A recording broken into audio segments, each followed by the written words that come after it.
नमस्कार दोस्तों, आप सबका अपने चैनल जिंदगी अनमोल है, लाइफ इज़ प्रीशियस में सबका स्वागत है।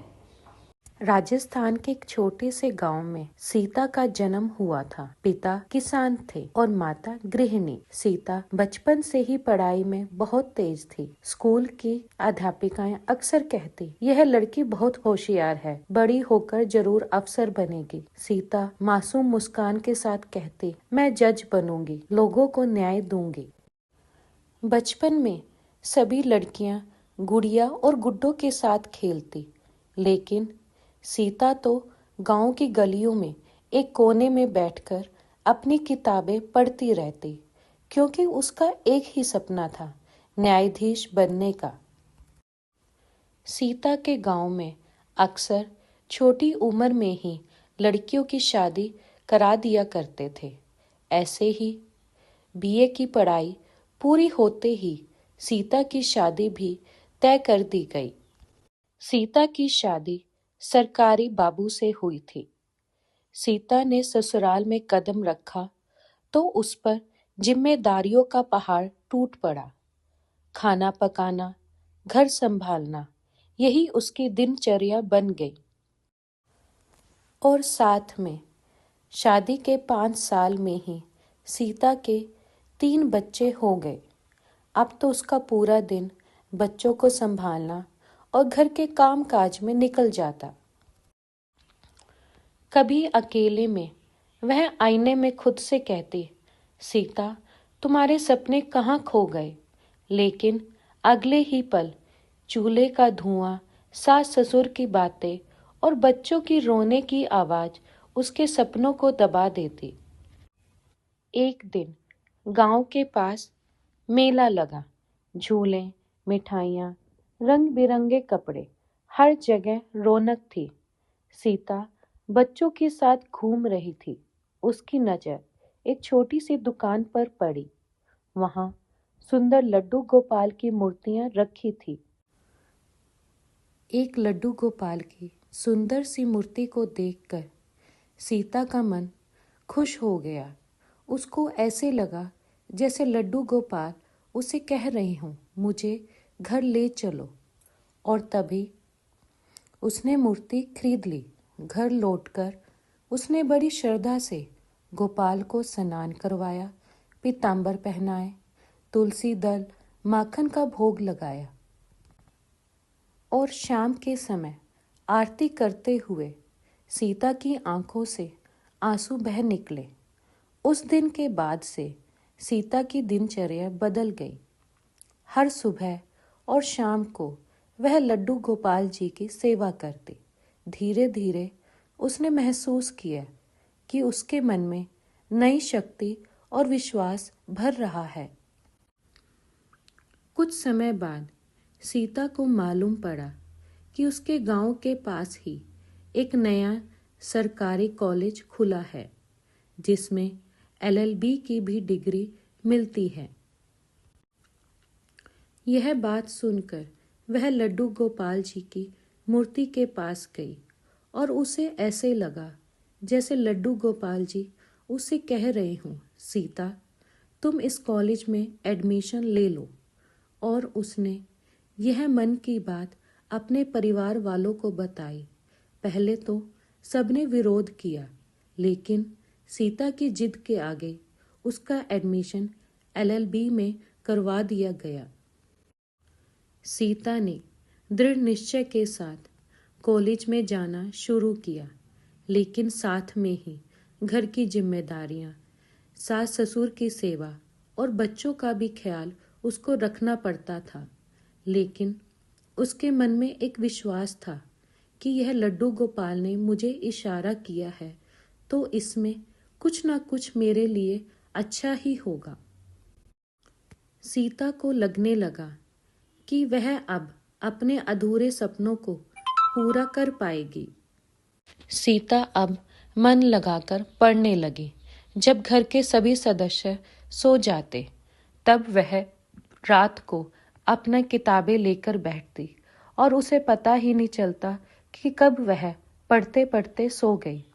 ऐसे धीरे धीरे 3 वर्ष पूरे हुए और सीता ने बहुत ही अच्छे नंबरों से अपनी LLB की डिग्री प्राप्त करी। सीता अब यह मानने लगी कि यह सब कुछ लड्डू गोपाल की कृपा से हो रहा है, इसलिए अब वह अपना न्यायाधीश बनने का सपना पूरा करना चाहती थी। लेकिन जब यह बात उसके परिवार वालों को मालूम हुई तो सभी कहते, इस उम्र में कौन पढ़ता लिखता है। सीता का रास्ता आसान नहीं था। बच्चे कहते, माँ पढ़ाई छोड़ दो, हमारे साथ खेलो। सास ससुर कहते, अब इस उम्र में किताबें क्यों। पड़ोसी ताना देते, जज बनना है तो पहले शादी क्यों की। सीता रोती, किताबें बंद कर देती, फिर गोपाल की ओर देखती और कहती, अगर आप सचमुच मेरे घर आए हैं तो मुझे शक्ति दीजिए। और सचमुच हर बार उसे लगता जैसे कहना मुस्कुरा रहे हों और कहते, डरो मत, मैं तुम्हारे साथ हूँ। 8 साल बीत गए। सीता ने कई परीक्षाएं दी लेकिन सफल नहीं हुई। एक दिन उसके मन में विचार आया, गोपाल अकेले हैं, उनका संग अधूरा है। जब तक राधा रानी नहीं आएगी तो घर की पूजा अधूरी है। एक दिन सीता ने अपने पति राकेश से वृंदावन जाने की जिद की और कुछ ही समय बाद राकेश को कुछ जरूरी काम से मथुरा जाना पड़ा तो वह सीता को भी अपने साथ ले गया। वहां पर वो लोग वृंदावन गए। वहां मंदिरों की भीड़ में सीता को एक सुंदर राधा रानी की मूर्ति दिखाई दी। गुलाबी वस्त्र, मुख पर मधुर मुस्कान, हाथ में कमल। सीता की आंखें भर आई। उसने तुरंत राधा रानी को खरीद लिया। घर लौटकर बड़े उत्सव के साथ उसने राधा रानी की स्थापना की। दीप जलाए गए, भजन गाए गए। उस दिन सीता ने अनुभव किया कि उसका घर जैसे पूर्ण हो गया हो। सीता को 10 साल बीत गए जज बनने की परीक्षा देते हुए। उसकी अच्छी तैयारी के बावजूद वह सफल नहीं हुई। लेकिन जब से राधा रानी की उसने स्थापना की है, उसके मन में एक विश्वास जग गया कि अब की बार जब भी परीक्षा होगी मैं पक्का उत्तीर्ण होंगी।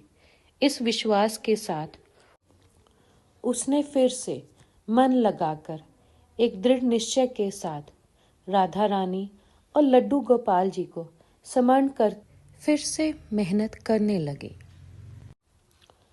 कुछ महीनों के बाद राजस्थान में एक ADJ का फॉर्म निकला। उसने बड़े दृढ़ निश्चय के साथ वह फॉर्म भरा और उसे विश्वास था कि अब की बार उसको सफलता मिल जाएगी। और अब की बार चमत्कार भी हुआ। सीता की कई सालों की मेहनत और असफलताओं के बावजूद अब की बार ADJ परीक्षा में उसका चयन हो गया।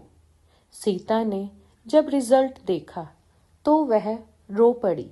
उसने तुरंत मंदिर में जाकर कहा, गोपाल जी, राधा रानी जी, यह आपकी कृपा है। मैंने तो सिर्फ मेहनत की थी, आशीर्वाद आपने दिया।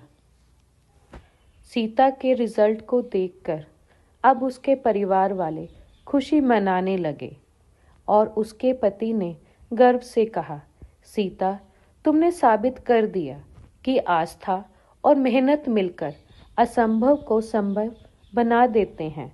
बच्चे खुशी से उछल पड़े। अब हमारी माँ जज बन गई है।